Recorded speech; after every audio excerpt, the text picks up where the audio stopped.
नमस्कार, आप देख रहे हैं गुड मॉर्निंग टीवी और मैं हूं आपके साथ कंचन। रीवा जिले के अवधेश प्रताप सिंह विश्वविद्यालय के अतिथि शिक्षकों का धरना प्रदर्शन पिछले 1 माह से लगातार जारी है।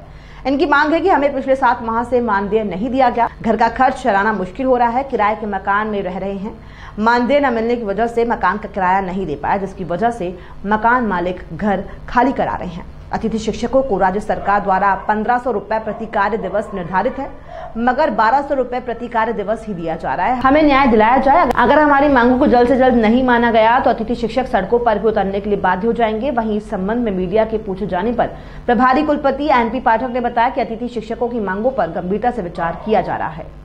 क्या मांगे आपकी?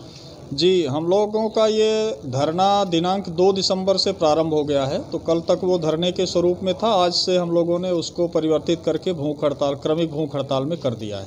हमारी केवल एक मांग है, हमारा मानदेय माह मई 2020 से लेकर अक्टूबर 2020 तक का मानदेय विश्वविद्यालय ने कार्य परिषद के स्पष्ट निर्णय होने के बावजूद रोक रखा है।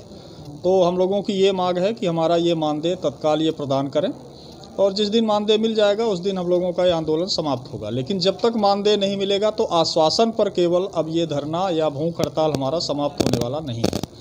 और इसके पीछे की जो कहानी है वो भी मैं थोड़ा सा आपको बता दूं। दिनांक 21 अक्टूबर 2020 को हमारी विश्वविद्यालय की जो सर्वोच्च बॉडी है कार्य परिषद, उसने निर्णय लिया कि सभी अतिथि विद्वानों को 1200 रुपये प्रतिदिन और 25,000 रुपये अधिकतम प्रति माह की दर से माह मई से अक्टूबर तक का मानदेय प्रदान किया जाए। उससे संबंधित आदेश भी विश्वविद्यालय द्वारा 29/10/2020 को प्रसारित कर दिया गया।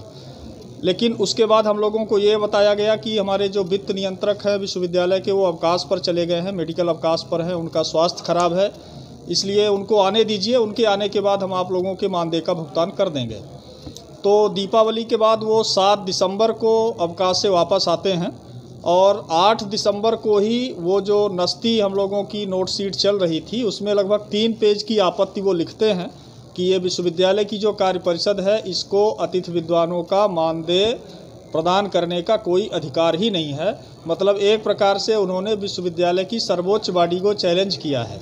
और इस सर्वोच्च बॉडी को चैलेंज करने का अर्थ है कि ये विश्वविद्यालय प्रशासन के लिए बहुत ही शर्मनाक स्थिति है कि एक वित्त नियंत्रक, और जबकि शासन प्रशासन की जानकारी के लिए मैं ये भी बता दूं कि जो कार्य परिषद होती है उसमें मध्य प्रदेश शासन की तरफ से वित्त का एक आदमी नामित किया जाता है और इस कार्य परिषद में जॉइंट डायरेक्टर फाइनेंस जो रीवा के हैं वो उस कार्य परिषद की बैठक में मौजूद थे। उनके द्वारा उस निर्णय में किसी प्रकार की कोई आपत्ति नहीं ली गई थी। इसलिए ये जो वित्त नियंत्रक की आपत्ति है वो निरर्थक है, निराधार है और केवल हम लोगों को परेशान करने के लिए है। इसके बाद वो 9 तारीख को विश्वविद्यालय आते हैं। हम लोगों ने उनसे अनुरोध किया कि सर क्या समस्या है, बैठ करके बात कर लीजिए और ये जो हमारी मांगे हैं इनका निराकरण कर दीजिए। तो उनके द्वारा हमारी जो महिला शिक्षिकाएं हैं उनके साथ अभद्र व्यवहार किया गया, अमर्यादित टिप्पणी की गई, अशोभनीय शब्दों का प्रयोग किया गया और ऐसे शब्दों का प्रयोग किया गया जो मैं यहाँ मीडिया के सामने बोल भी नहीं सकता हूँ। उसकी भी शिकायत उसी दिन 9 तारीख को ही विश्वविद्यालय के कुल सचिव को लिखित रूप में दी गई। लेकिन आज तक उस संबंध में कुल सचिव द्वारा किसी प्रकार की कार्रवाई नहीं की गई और उनके द्वारा एक झूठा पत्र दिया गया वित्त नियंत्रक के द्वारा कि हमारे साथ शासकीय कार्य में बाधा इन लोगों ने पहुंचाई है।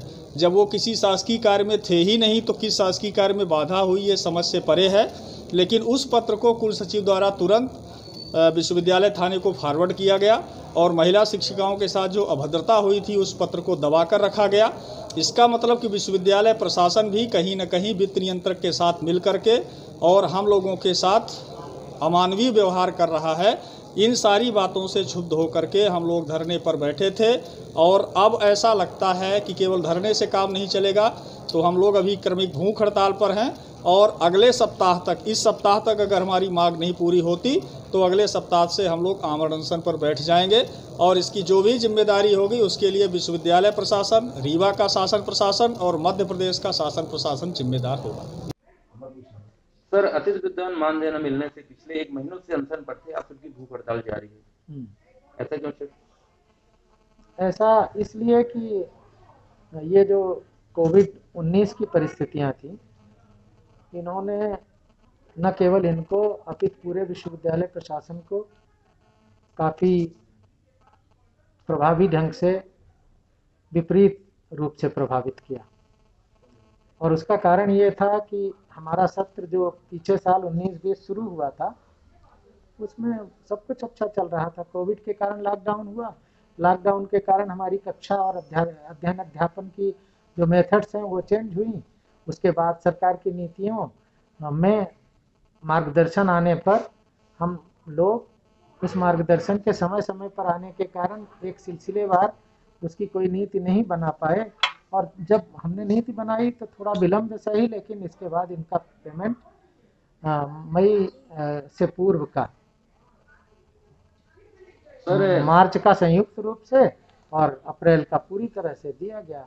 इनका ये भी आरोप है कि मध्य प्रदेश शासन द्वारा 1500 रुपए प्रति कार्य दिवस निर्धारित किया गया है, मगर 1200 रुपए ही दिए जा रहे हैं।